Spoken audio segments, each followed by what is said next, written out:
Yo, what up everybody? Welcome back to another video. Arie here, and I'm really excited today. Why? Well, because we're gonna be watching a Garry Tan video in which he explains how to actually get rich. Now, I'm guessing most of you don't know who Garry Tan is because I didn't know who this guy was until very recently, but he's one of the first people who invested into Coinbase in 2012, investing $300,000 into it, which is now worth $2 billion.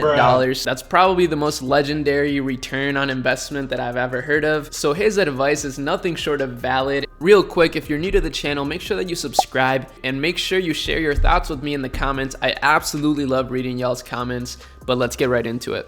You know that moment in Aladdin when he first meets the genie? Genie meets Aladdin and he's surprised. Aladdin is not the usual kind of guy who gets a hold of this lamp. You know, this clip. He pretty much knows what he wants, and it generally has to do with tons of money and power. Do me a favor, do not drink from that cup. I promise you there's not enough money and power on earth for you to be satisfied. Good? So, what's your first wish? Wow. I know a lot of you say you want to be rich, but what you really want is wealth.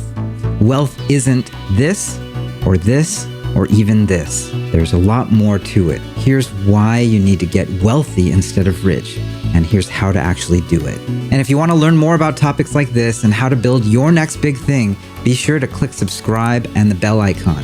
It's what we do here every single week. Now let's talk about how to actually get rich.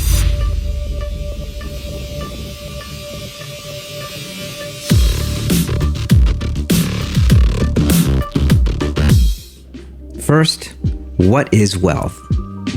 Let's get this straight. Everyone talks about wanting money, but that's not all there is to it. Paul Graham says if you're in the middle of Antarctica where there's nothing to buy, it wouldn't matter how much money you had. Wealth is what you want, not money. But if wealth is the important thing, why does everyone talk about making money? It's kind of a shorthand. Money is a way of moving wealth, and in practice, they are usually interchangeable, but they are not the same thing. And unless you plan on getting rich by counterfeiting, talking about making money can make it harder to understand how to make money. Here's the philosopher Alan Watts in the early 1970s. He was talking with some politicians who were absolutely convinced money is real. Finally, I said, the trouble with you gentlemen is you still think money is real. And they looked at me and sort of said, oh, someone who doesn't think money is real, because everybody knows money is money and it's very important. True. But it just isn't real at all, because it has the same relationship to real wealth, that is to say to actual goods and services, that words have to meaning, that words have to the physical world. And as words are not the physical world, money is not wealth. It only is an accounting of available energy, economic energy. So again, money is not wealth. It's just really a big integer in a row-locked SQL database someplace owned by a bank, sitting in a server farm somewhere in the world. As Paul Graham says, don't get hung up by the money. It only represents wealth. If you're focused on the money, you're going to get stuck as a cog in the machine. You'll end up focused on that next promotion or the trappings of upward mobility. What is far more valuable is to create and own that engine, not just be a small piece in it. Wow, now that the money myth is dispelled, let's get into how to create wealth. The answer is skills, and people get hung up here and try hard to look like they have skills instead of actually having it. PG goes on to say, the people most likely to grasp that wealth can be created are the ones who are good at making things, the craftspeople who can create it. Being an engineer, designer, or product person is the easiest way to be a craftsperson in modern society. These are the next generation construction workers of our era and just frankly the future. True. These are the roles that are the closest to the actual creation of the product. When I first started working, I was really excited to get a job. I remember when I was growing up, our family didn't have a lot of money, and at times I know my parents were really worried about putting food on the table and barely making rent. Sometimes dinner was just a slice of bread dipped in milk. That was it. So at 14, I actually started cold calling because I wanted to help my parents and our family.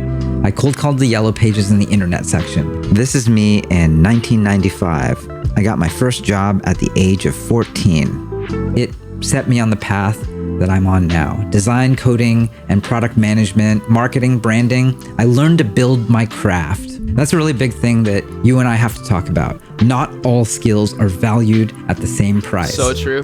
Dennis Rodman started his first job as a janitor at an airport at the age of 18. Now, janitors are really important and needed, but there are a lot of people who can do that job. So while there's plenty of demand, there's also a lot of supply because it doesn't require specialized skills to do it.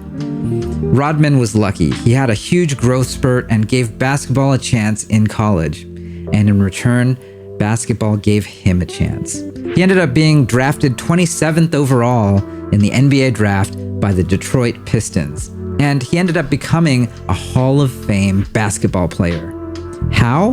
Rodman developed a skill nobody else had, rebounding at an extreme level. I said, shoot the ball. And just shoot over here, shoot over here, shoot over there, shoot over there. I just sit there and react. I just practice a lot about the angle of the ball and the trajectory of it. You got a Larry Bird, it's going to spin. You got a Magic and maybe spin. When Michael shoot over here, I position myself right there. Now I hit the rim, it's boom, click and go back this way. Boom, here, click and go that way. Boom, that way. Click here and go like this way. So basically, I just started learning how to put myself in a position to get the ball. He did something nobody else did or even knew that they should do. And that won his teams 5 NBA championships, 5 rings. He made himself extremely valuable. Wow. Remember, not all skills are valued at the same price. If you can do things nobody else can do, you'll have skills that are literally priceless. And to be frank, this is one of the more brutal facts of capitalism. Venkatesh Rao says that you can either live above the API or below the API. API stands for Application Protocol Interface. It's how programs talk to each other. And now it's programs that are governing all aspects of how humans transact business and operate with one another. As a driver for Uber, you end up having to follow the directions of the app, which means you have to work below the API. It's useful to society, but because there are a lot of other people who can drive too, you aren't using special skills. If you create Uber and own it, you're above the API, and you get to build and maintain the systems that give people what they want. Wow, okay, just real quick, I want to pause this video and just show my appreciation to creators like this, just making this insane high quality content. Like, we're only 7 minutes in and I'm already mind blown at the level of value that this guy's providing, especially being a literal billionaire. Like, this guy does not have to be out here on YouTube making videos like this. So I'm really, really grateful of the digital era that we live in. This would not be possible 20 years ago. And like the amount of growth that people are going to experience by watching this type of content is just literally mind-blowing to me. I don't know if you can tell, but I'm definitely mind-blown by this level of value, I guess. So what is most useful is actually acquiring skills that nobody else has, especially in combinations that are rare. If you can rebound the ball and nobody else does it quite the way you can be a Hall of Fame basketball player. And that applies to all the things in your career and in life. I get approached by a lot of people who want to raise money for their startup. But you have to know, investors are looking for founders who actually have the skills necessary to build that dream. Why? It's really straightforward. If I give money to a founder who doesn't have the skills, they're gonna lose against the people who have the real skills. So that's why it's so important for people to work on those skills before they raise money, before they start on their startup. And this is also why good investors look at the skills of the founders and the teams they fund, not just the credentials.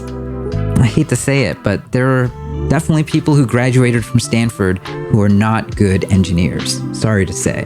And investors get tricked like that all the time. They lose money when they only look at the credentials and the resume, when they can't tell if someone is actually good. All of these things point to the same place. The best way to look like a good startup is to actually be a good startup. It's actually better to be able to build and have the skills of a craftsperson and a manager than to look like one. Facts. Fake it till you make it can only get you so far. This is applicable to so many things, especially in e-com. This might be unrelated if you don't watch my e-com content, but I find a lot of people do this. They make their stores, they try to do all these things to appear to be this like big brand, but they have shitty fundamentals, and because of that, it never goes anywhere. Like, he just said it so well. The best way to actually look like a good startup or a good brand is to actually be a good brand. So real quick, if you haven't liked this video yet, make sure that you do that. But also, if you are interested in like a step-by-step e-commerce sort of content, that's kind of my area of expertise, I've been making a series exactly catered to that, so I'll link that in the description. It's on my YouTube channel, so it's 100% free. Don't worry about that. Just make sure that you put that knowledge to work. But let's continue. The next big principle is that you have to transcend your constraints as a limited human being. Most importantly, this means getting leverage on your time. Apple Computers started almost by accident. Here's Steve Jobs talking about how Apple started. And there was no personal computer in 1975. It's Right. hard, it's very hard to believe. Well, that's why we made one. Yeah. We made one because we wanted one, and there wasn't one, so we had to make one. Did you know that when you made the personal computer, though, that this will become a major industry? I mean, did you know like this? No. It took about a year before we started to sense it. I had a partner named Steve Wozniak, Right. who's a brilliant guy, and he did most of the engineering on the original Apple I and the Apple II. And after about a year, we showed it to we just made it for ourselves, and we showed it to our friends, and they all wanted one. And so we were busy making these computers by hand for our friends, and it was taking all of our life, all of our spare time. And so we decided we better manufacture 100 of these to get, so that we can not have to spend the rest of our lives making them for our friends. And that's how we got into this. We didn't think about starting a company. We were just doing it for ourselves, and then our friends, and then the circle got bigger and bigger and bigger. Now there's 25 million people. They were making computers for their friends. And then it took more and more time to create them, so they looked to create a company to save time. Which brings me to this point. Naval Ravikant says, wealth is about positive-sum games. And that's about getting out of the sort of finite games like selling your time. When I got my first job, cold calling the Yellow Pages, I was happy getting paid $7 per hour, then $10, then $20 an hour to write code. But what I wish I knew earlier was that I have a really finite number of hours in the day and in my life. You can get to 60 or 70 hours per week of work, but beyond that, you run out. But if you make a product that can make money for you while you sleep, that's leverage. I remember in my Microsoft days, I got into a cycle where my employer, Microsoft, was buying my time, and working there was tiring. It didn't feel fulfilling the way I wanted it to. I feel that. But I got this money, and I'd turn around and I'd consume. I'd go buy a new shirt at Banana Republic or a nice martini at the martini bar down the street from my nice apartment downtown. I paid a lot of money to make myself feel better. I was stuck in a consumptive mode. Someone was buying my time, and I was using the money that I got from that to buy things I didn't need that in some way made me feel like something was happening. But in reality, I wasn't feeding my soul. I wasn't creating. So that's what I have to tell you. You can be a creator instead of a consumer.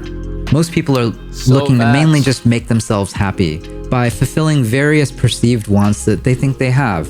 But to be truly fulfilled, I now realize you have to generate and create. The path to wealth is through making others happy. Make products, find leverage, and solve their problems.